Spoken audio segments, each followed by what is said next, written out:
This message comes from NPR sponsor Rosetta Stone, an expert in language learning for 30 years. Right now, NPR listeners can get Rosetta Stone's lifetime membership to 25 different languages for 50% off. Learn more at rosettastone.com/NPR. Hello, hello. I'm Brittany Luce, and you're listening to It's Been a Minute from NPR, a show about what's going on in culture and why it doesn't happen by accident.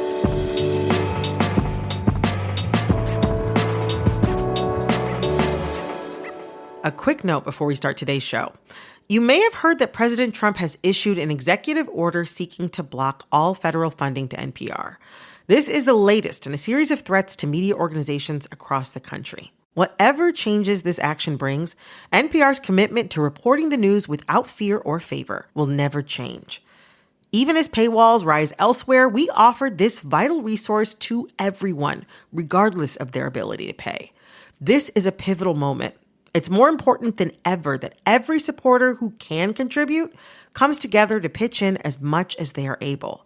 Support the news and programming you and millions rely on by visiting donate.npr.org. And if you already support us via NPR Plus or other means, thank you. We are proud to do this work for you and with you. This week, we're connecting the dots between Dobbs, the Manosphere, and Gallup. I know. How are all of these things connected? Well, we are going to find out with founder of the Up and Up newsletter, Rachel Janfaza, and New York Times reporter Claire Kane Miller. Rachel, Claire, welcome to It's Been a Minute. Thank you for having us. It's great to be here. So you two, what do you think is the biggest difference between Gen Z women and millennial women? Gen Z women hate skinny jeans and prefer middle parts to side parts. Wow. I'm feeling very youthful right now. I feel as I sit here with my middle part that I've maintained for the past 6 or 7 years because a Gen Z person got me together. Exactly. What about you, Claire? I think millennial women are strivers. They are ambitious and they're about achieving a lot. And I think Gen Z women, not to say they're not ambitious, but they have more of a sense of a balance and self-care and this idea that work should not be their main thing and that they should be able to stand up for themselves in that way. You know, I'm going to actually definitely second that one. That is something over the years I have learned a lot more about from Gen Z colleagues, I'll say. Well, if you haven't heard, there's another big difference in the headlines that's raising eyebrows, and that difference can be found in their political views. Recent polling and survey data suggests that young women ages 18 to 29 have become increasingly liberal in their politics. And this isn't just a case of youngest generation being more liberal than their older peers. The data actually shows that Gen Z women in particular identify as even more liberal than older generations did at the same age. For example, Gallup's polling data says that 28% of women aged 18 to 29 self-described as liberal between 2001 and 2007. If you look at that same age range from the years 2017 to 2024, the number of young women self-identifying as liberal shoots up to 40%. No other cohort polled saw a change this dramatic. So that has me wondering, what is behind Gen Z women's apparent shift to the left? Why aren't other generations seeing a similar shift? And what should we make of the growing political gap between Gen Z men and Gen Z women? But first, just to set a foundation for the conversation, why is it that younger generations tend to be more liberal in the first place? Claire, we'll hear from you first on this. So in general, young people tend to be more liberal. And there's this idea that you get more conservative as you age when, you start paying more income taxes and you have kids and want to move to the suburbs and start having these conservative ideas. On the other hand, I think there's a significant amount of political science I've read that disputes that fact a little and suggests that what's happening politically when you come of age, when you're around 18, really affects your lifelong views. And so it might just be about this moment in time that these young women are living in. Interesting. And what do you think, Rachel? Why do you think that younger generations tend to be more liberal in the first place? I mean, I think that young people are typically more idealistic. They have perhaps in past generations, and maybe for a cohort of Gen Z, have faced less turbulent times and so therefore have more of a rosier outlook. But I actually think that has changed for Gen Z, given that this is the generation that came of age during the COVID-19 pandemic, and also just given the way that we have absorbed so much content through social media. Well, the latest Gallup poll about political leanings and gender uses data from the beginning of Trump's term into the beginning of his second term. Claire, do you think that Gen Z women becoming more liberal is a reaction to the rise of Donald Trump? So that same Gallup data shows that the turning point when young women just became way more liberal is 2016. So yes, I think it has a lot to do with Donald Trump. I called a bunch of young women voters and asked them about this. And they sort of described this triple punch. First, Hillary Clinton, who was on track to become the first female president, lost to Donald Trump. Shortly thereafter was Me Too. And then shortly thereafter, Roe v. Wade was overturned. This is also this generation of girls who was really, truly raised to believe that they could be anything that they wanted to be. This was the first generation of girls that was really outpacing boys in school. And so in a way, this was all this big awakening. It really didn't fit with what they had been told. And as they entered adulthood, there were all of a sudden these like major things happening showing them that sexism was in fact still rampant. Adding on to that too, to Claire's point, I mean, there's a fourth punch, which was that in the 2024 election, President Trump won again, beating former Vice President Kamala Harris, who, again, could have been the first female president. And so I think it's kind of been just one thing after another. And we saw this resistance to Trump starting to flourish in the very, very early days of his presidency in 2017 with the women's marches. And for many young women, that was the first march or demonstration that they ever attended. And so I think there was also a solidarity and a sisterhood sense that was forged during that time period as well that certainly lingers on to today. Interesting. All of the political moments that you mentioned, I remember feeling extremely monumental. And there's Gallup data that looks at people between the ages of 18 and 29 from the years 2001 and 2007. And in that data, Gen Z men aren't significantly more or less liberal than when their millennial counterparts were the same age, right? So millennial men back in the 2000s and Gen Z men today are kind of hovering around the same kind of place as far as like who's liberal and who's not. But on the other hand, there's a surge in Gen Z women identifying as liberal. What effect do you think this trend could have on the broader culture? Rachel, I'd love to hear from you first on this. So I hold listening sessions with young people across the country and have spent some time in high school classrooms with young people. And I see the effects of this gender gap playing out the most there. I have heard from high school students that it oftentimes in an academic setting can feel that young men and young women are pitted at odds against one another. And they describe this as not only uncomfortable, but pretty tense. And when it comes to the high school setting, I've heard from plenty of both young men and young women that it seems that young women are called on more in class or speaking up more frequently. And there's sort of a confidence gap in terms of the young men and young women who are willing to speak up and out in classroom settings.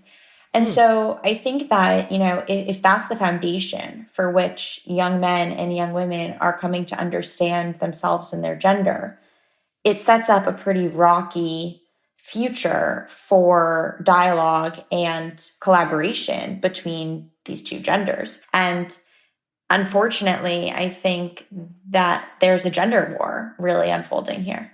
A gender war. My. Claire, I'd love to hear from you on this. I think it's one of many ways that young men and women are diverging. So they're voting differently. They're going to college at different rates. They're going to church at different rates. Young men are becoming more religious compared with young women. And that feels new. I feel like it's typically been the other way around. Yeah. That's really new. Young men's labor force participation is stagnant while young women's is surging.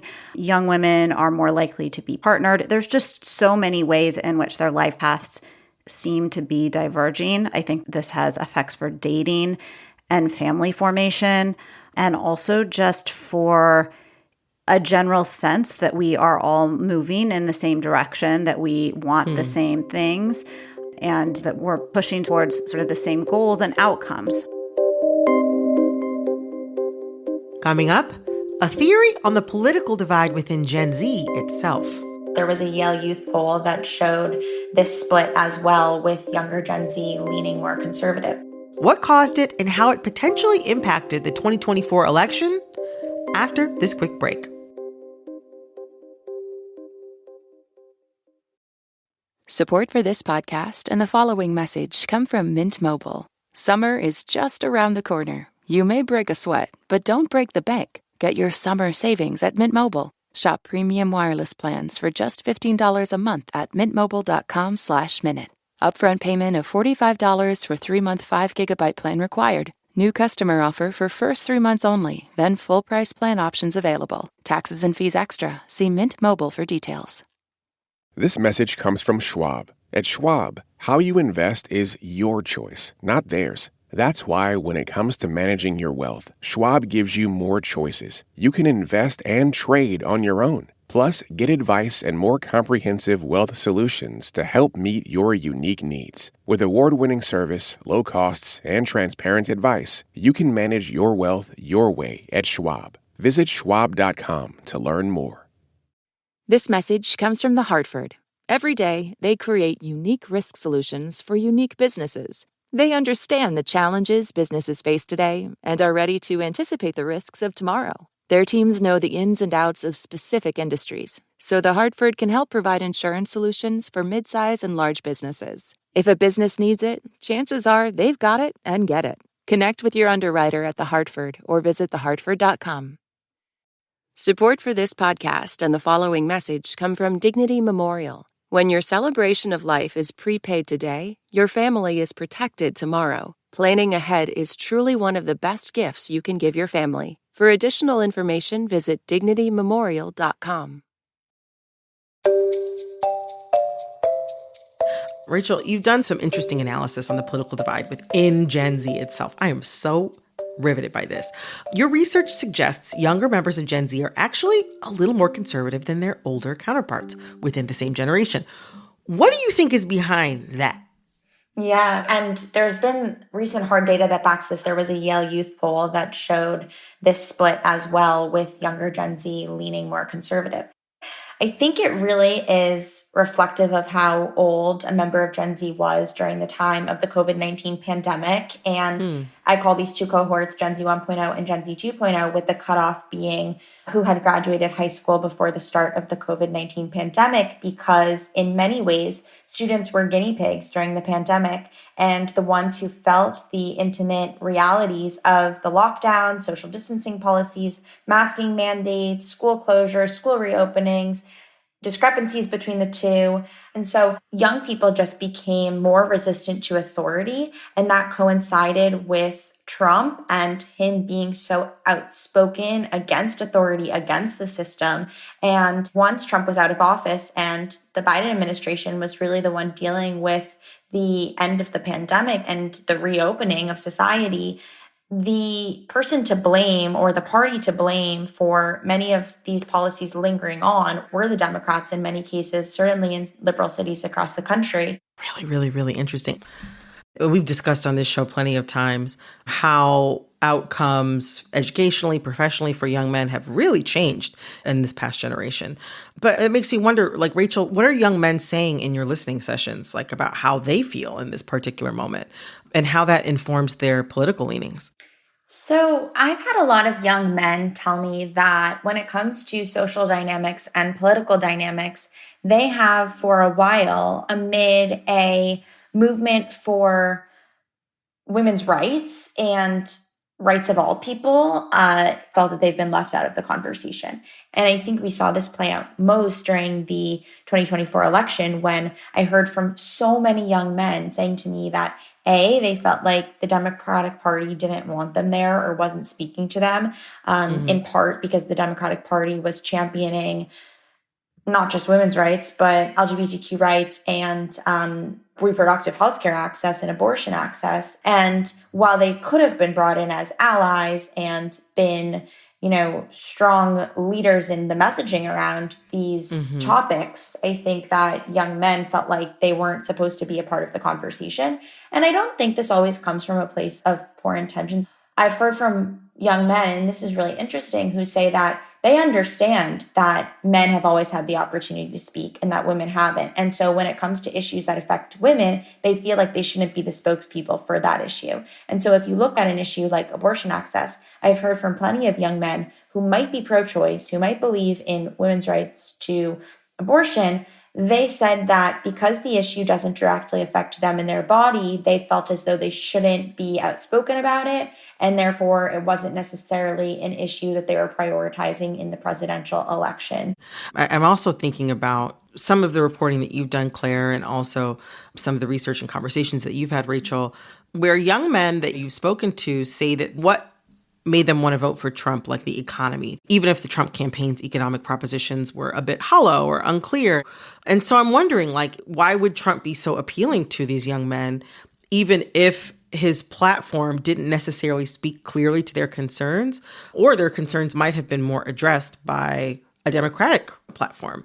I interviewed a lot of young male Trump voters before and after the election, and they did indeed say that they shared liberal positions on lots of social issues like abortion or LGBTQ rights.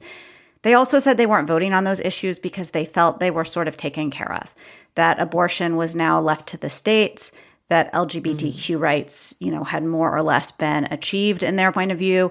The economy, though, was their big issue. And what they meant by that was that they had been brought up believing that their role in society was to, get a career and support a family.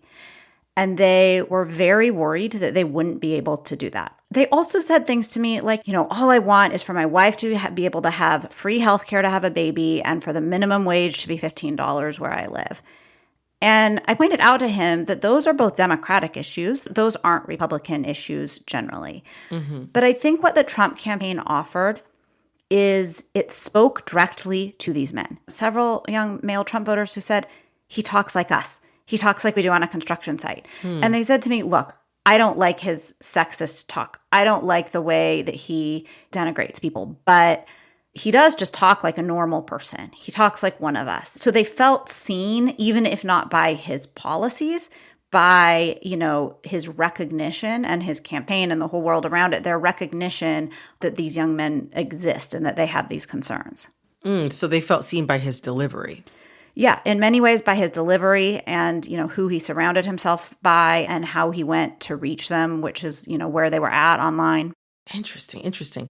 This growing divide between Gen Z men and Gen Z women, do we see this trend continuing to grow, this gap between young men and young women continuing to grow politically?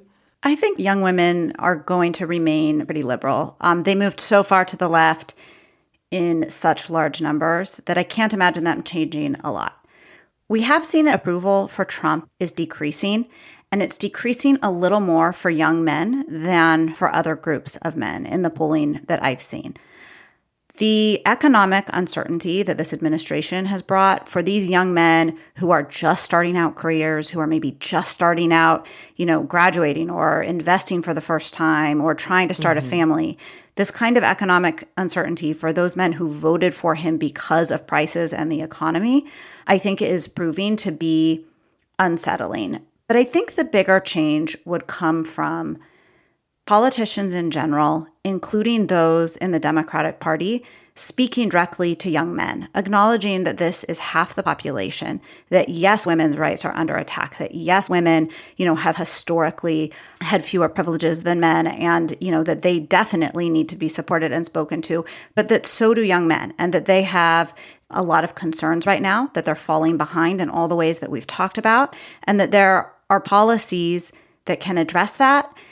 And most of all, I just find that starting from when they're boys, they are told now what not to do, who not to be. Don't be that kind of man. Don't be toxic. Don't be loud in class. Sit still. Don't be disruptive. But they're not told what they can do in the way that when opportunities changed for girls, they were told, you can be a scientist. You could run for president. And so that's something that I think people are realizing very quickly right now. There's quite a national conversation around that. And I do imagine that potentially, if that starts to happen, that the gap could shrink. Claire, Rachel, it has been such a joy to talk to you both. I've learned so much. Thank you. Thanks for having us. Thank you, Brittany. That was founder of the Up and Up newsletter, Rachel Janfaza, and New York Times reporter Claire Kane-Miller. And I'm going to put on my influencer hat for a second and ask you to please subscribe to this show on Spotify, Apple, or wherever you're listening. Click follow so you know the latest in culture while it's still hot. This episode of It's Been a Minute was produced by Corey Bridges. This episode was edited by Nina Patak. Our supervising producer is Barton Girdwood. Our executive producer is Verilyn Williams. Our VP of programming is Yolanda Sanguini. All right, that's all for this episode of It's Been a Minute from NPR. I'm Brittany Luce. Talk soon. Support for NPR and the following message come from IXL Learning. IXL Learning uses advanced algorithms to give the right help to each kid, no matter the age or personality. Get an exclusive 20% off IXL membership when you sign up today at IXL.com/NPR. This message comes from eBay. Swapping out your tires? There's nothing like it. With eBay, you find the feel you're looking for, from smooth highway rides to grip for rough terrain. Get all the tires you need at prices you'll love. eBay. Things people love. Support for NPR and the following message come from IXL Online. Is your child asking questions on their homework you don't feel equipped to answer? IXL Learning uses advanced algorithms to give the right help to each kid, no matter the age or personality. One subscription gets you everything. One site for all the kids in your home, pre-K to 12th grade. Make an impact on your child's learning. Get IXL now. And NPR listeners can get an exclusive 20% off IXL membership when they sign up today at IXL.com/NPR.